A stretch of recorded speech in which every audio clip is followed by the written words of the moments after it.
तो straight of Hormuz को लेकर बहुत बड़ी खबर सामने आ रही है। जी हां, ईरान और अमेरिका के बीच में एग्रीमेंट तो हो चुका है, लेकिन अब पूरा खेल स्ट्रेट ऑफ हॉर्मूज का है। नमस्कार, मैं हूं नीलू। तो ऊर्जा सप्लाई की लाइफलाइन माने जाने वाले हॉर्मूज स्ट्रेट को लेकर ईरान ने एक बहुत बड़ा फैसला लिया है। अमेरिका और ईरान के बीच हुए हालिया समझौते के बाद इस जलमार्ग को व्यापार के लिए दोबारा तो खोल दिया गया, लेकिन अब ईरान ने यहां से गुजरने वाले सभी व्यावसायिक जहाजों के लिए अब सख्त नियम और शर्तें लागू कर दी है। ईरान के इस कदम के बाद अब किसी भी देश का जहाज बिना एडवांस रजिस्ट्रेशन, सरकारी परमिट और पुख्ता इंश्योरेंस के इस रास्ते को पार नहीं कर सकेगा। ये बहुत बड़ी खबर है। जिस कानून की बात हो रही थी कि ये देखिए ऐसा है कि अब यहां से फीस वसूली जाएगी, 60 दिन के बाद ये सब कुछ होगा, तो अब इसे लेकर एक नया नियम ईरान ने बना दिया है। दुनिया के सबसे संवेदनशील समुद्री रास्तों में से एक स्ट्रेट ऑफ हॉर्मूज से वैश्विक तेल और लिक्विफाइड नेचुरल गैस यानी कि एलएनजी का लगभग 5वां हिस्सा यानी कि करीब करीब 20% गुजरता है। ऐसे में ईरान का ये नया फरमान अंतर्राष्ट्रीय शिपिंग कंपनियों और वैश्विक व्यापार के लिए बेहद अहम माना जा रहा है। ईरान ने साफ किया है कि इन नए नियमों का मकसद 3 महीने से अधिक समय तक चले संघर्ष के बाद इस रूट पर कमर्शियल जहाजों की सुरक्षा को चाक चौबंद करना है। इस पूरे सिस्टम को संभालने और नए नियमों को जमीन पर उतारने के लिए ईरान ने एक नई संस्था का गठन कर दिया है, जिसे पर्शियन गल्फ स्ट्रेट अथॉरिटी यानी पीजीएसए का नाम दिया गया है। सबसे दिलचस्प बात यह है कि इस अथॉरिटी का निर्माण वॉशिंगटन और तेहरान के बीच हुई उसी समझौते के तहत किया गया है, जिसके बाद 3 महीने से बंद पड़े इस रास्ते को दोबारा शुरू करने पर सहमति बन गई है। यानी ये सब चीजों की जानकारी अमेरिका को है और अमेरिका ने इसमें हामी भरी है कि हाँ ठीक है, आप जो नियम बनाना चाहते हैं आप बनाइए, जिस तरह से चाहते हैं। स्ट्रेट ऑफ हॉर्मूज में जो शिप यहां से गुजरते हैं, जो कार्गोज यहां से गुजरते हैं, उसके हिसाब से आप नियम बनाइए। यानी ये सब कुछ वॉशिंगटन को भी पता है। अथॉरिटी ने आधिकारिक तौर पर स्पष्ट किया है कि इस्लामाबाद समझौते ज्ञापन पर यानी एमओयू पर हस्ताक्षर होने और संबंधित विभागों के निर्देश मिलने के बाद इन नियमों को तुरंत प्रभाव से लागू किया जा रहा है। फिर आखिर कैसे ट्रंप और जेडी वेंस कह रहे थे कि देखिए ऐसा है कि मतलब स्थिति स्पष्ट नहीं की गई थी कि 60 दिन के बाद होगा क्या। अब ये पूरी तरह से साफ हो गया कि 60 दिन के बाद क्या होने वाला है। स्ट्रेट ऑफ हॉर्मूज में ईरान का एकाधिकार होगा और ईरान अब इसे लेकर नए नियम बना रहा है। अब हॉर्मूज स्ट्रेट से गुजरने की इच्छा रखने वाले सभी आवेदकों और जहाजों को तय समय सीमा के भीतर नियमों का पालन करना होगा और इसके लिए बाकायदा एक आधिकारिक वेबसाइट भी जारी की गई है, जहां पर जहाजों को अपनी एंट्री यहां पर दर्ज करानी होगी। जो नियम बनाए गए हैं उसके मुताबिक अब किसी भी जहाज के मालिक या ऑपरेटर के लिए मनमर्जी से इस रास्ते में दाखिल होना अब मुमकिन नहीं रह जाएगा।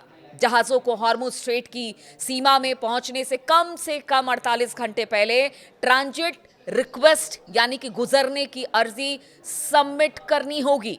अथॉरिटी यानी कि पीजीएसए ने कड़ी चेतावनी देते हुए कहा कि प्रवेश और निकास यानी एंट्री और एग्जिट बिंदुओं पर किसी तरह की देरी या फिर रुकावट से बचने के लिए कंपनियों को अपनी सारी जरूरी जानकारियां एडवांस में ही सौंपनी होगी। यानी ना तो आपको दिक्कत होगी ना तो हमें दिक्कत होगी और आपका रास्ता भी सुगम हो जाएगा। आपको किसी तरह की परेशानी नहीं होगी अगर आप ये जानकारी देते हैं, वरना आप फंस सकते हैं। आपको फिर पूरे प्रोसेस के साथ गुजरना पड़ सकता है और इसमें कई दिन लग सकते हैं। इसलिए आप पहले ही 48 घंटे पहले ही बताइए कि आपका कोई जहाज वहां से निकल रहा है और इसके लिए आप जो एक ऑफिशियल साइट बनाई गई है उस पर आपने तमाम डिटेल्स भरिए।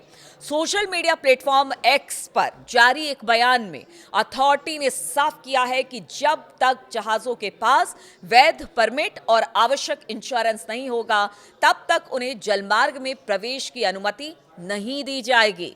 तय कॉरिडोर से गुजरेंगे जहाज। बताया जा रहा है कि सुरक्षा का हवाला देते हुए ईरान ने जहाजों के रूट को लेकर भी अब पाबंदी लगा दी है। पहले यह था कि कोई भी कहीं से निकल सकता था, लेकिन अब बाकायदा इसके लिए रूट बना दिया गया है और इसी रूट पर अब जो जहाज आगे बढ़ेंगे वो इसी रूट पर बढ़ेंगे। पिछले 3 महीनों के टकराव और सैन्य तनाव के कारण इस पूरे समुद्री इलाके में बारूदी सुरंगों या फिर अन्य घातक खतरों की आशंका बनी हुई है अब भी, क्योंकि कहा यह जा रहा है कि देखिए डील तो हो गई है लेकिन यहां से बारूदी सुरंगें हटाने में अभी कुछ वक्त लगेगा, शायद 1 महीना, 2 महीना, 3 महीना। और इसीलिए कहा जा रहा है कि जो सुरक्षित कॉरिडोर बनाए गए हैं, जो जहाज यहां से गुजरेंगे वो इसी कॉरिडोर से गुजरेंगे। और इसीलिए एहतियात के तौर पर लोगों को बता दिया गया है कि अगर कुछ होगा तो फिर जिम्मेदारी आपकी होगी, अगर कॉरिडोर की तरह आप इधर उधर से जाते हैं तो।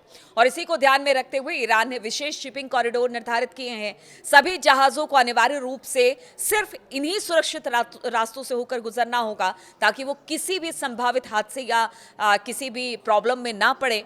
अथॉरिटी ने अंतिम चेतावनी के तौर पर कहा कि अगर कोई भी जहाज इन नियमों या फिर शर्तों या फिर तय रूट का उल्लंघन करता है तो उसके बाद पैदा होने वाली किसी भी अप्रिय स्थिति या फिर नुकसान की पूरी जिम्मेदारी सिर्फ और सिर्फ जहाज के मालिकों और ऑपरेटरों की होगी। फिर ये मत कहिएगा कि हमारी गलती है, इसमें हमने सारी चीजें, सारी बातें स्पष्ट कर दी है। अब बात करते हैं कि किस तरह से ये पूरा हॉर्मूज को लेकर ईरान ने बना दिया है। जैसे ही डील हुई है तो अब ईरान पूरी तरह से अब तैयार बैठा है कि जहां जहां पर उसकी डील हुई है उन सब डील को बिल्कुल अब जमीन पर उतारा जाए। लेकिन कल जो बातचीत होनी थी जिनेवा में वो टल गया और इसके बीच पीछे कहा गया कि कहीं ऐसा तो नहीं कि जो एमओयू साइन हुआ है वो खतरे में पड़ जाए। देखिए, इजराइल और हिजबुल्ला, यानी इजराइल लगातार हिजबुल्ला पर लेबनान में हमले कर रहा था और इसी को लेकर कयास लगाए गए कि देखिए कल की जो बातचीत थी उसे टाल दिया गया। लेकिन अब बताया गया कि नहीं, ठीक है, अब युद्ध विराम हो गया है, दोनों के बीच में सहमति बन गई है और मतलब अब यहां से वो दोनों चुपचाप रहेंगे और सब कुछ वहां पर शांत हो गया है। ये कई बार हो चुका है और एक बार फिर से ऐसा हुआ है, क्योंकि अमेरिका को भी लगता है कि अगर इजराइल नहीं माना, लेबनान पर हमले करता रहा, तो शायद जो एमओयू साइन हुआ है वो खटाई में पड़ जाएगा, स्थिति खराब हो सकती है। तो ये बड़ी खबर है। और स्विट्जरलैंड में ईरान और अमेरिका के बीच होने वाली बातचीत की लड़ाई के कारण टल जाने के बाद दोनों पक्षों के बीच सहमति हुई। और इस सहमति में कौन कौन शामिल हुआ? तो कतर, अमेरिका और ईरान ने भी इसमें मध्यस्थता की कि ईरान ने हिजबुल्ला को समझाया, कतर बीच में था, अमेरिका ने इधर इजराइल को समझाया कि देखिए ये सही नहीं है, आप दोनों अपने अपने हथियार छोड़िए। लेकिन इजराइल और हिजबुल्ला की तरफ से अभी तक किसी तरह का कोई बयान सामने नहीं आया है। हालांकि जो आईडीएफ है उसका कहना है कि अभी हमें हिजबुल्ला और इजरायली नागरिकों के बीच में खड़ा होना है, हम अपने घरों तक अगले हमले का इंतजार नहीं करेंगे, हम तत्काल खतरों को दूर करना जारी रखेंगे, ऐसा आईडीएफ का कहना है। और इसी वजह से जहां आईडीएफ है, यानी जहां तक लेबनान में कब्जा कर चुकी है आईडीएफ, अभी भी वहीं पर है। और उनका कहना है कि ठीक है, हमने अपने हथियार फिलहाल तो अभी छोड़ दिए हैं और हिजबुल्ला को भी कहिए कि आपने हथियार छोड़े, यानी कि संघर्ष विराम, अभी युद्ध विराम थोड़े दिनों के लिए हुआ है, लेकिन ये कब तक होगा कुछ कहा नहीं जा सकता।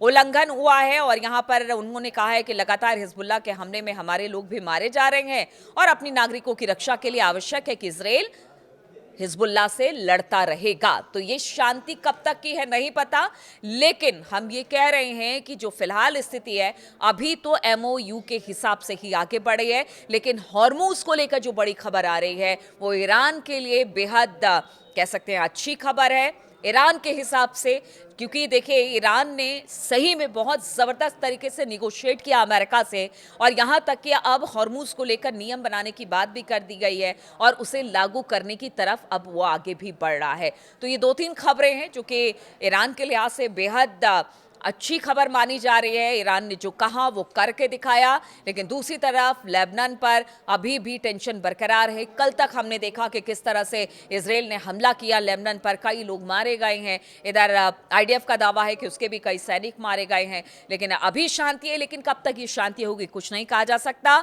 60 दिन बातचीत के बाद क्या, ये सबके मन में यही सवाल उठ रहा है। लेकिन हॉर्मूज को लेकर तो अब जो नियम बना दिए गए हैं उसको तमाम मुल्कों को मानना पड़ेगा और कह लीजिए कि अब तक जो एकदम फ्री होकर हॉर्मूज से निकलते थे, अब वैसा कुछ हॉर्मूज स्ट्रेट में देखने को नहीं मिलेगा।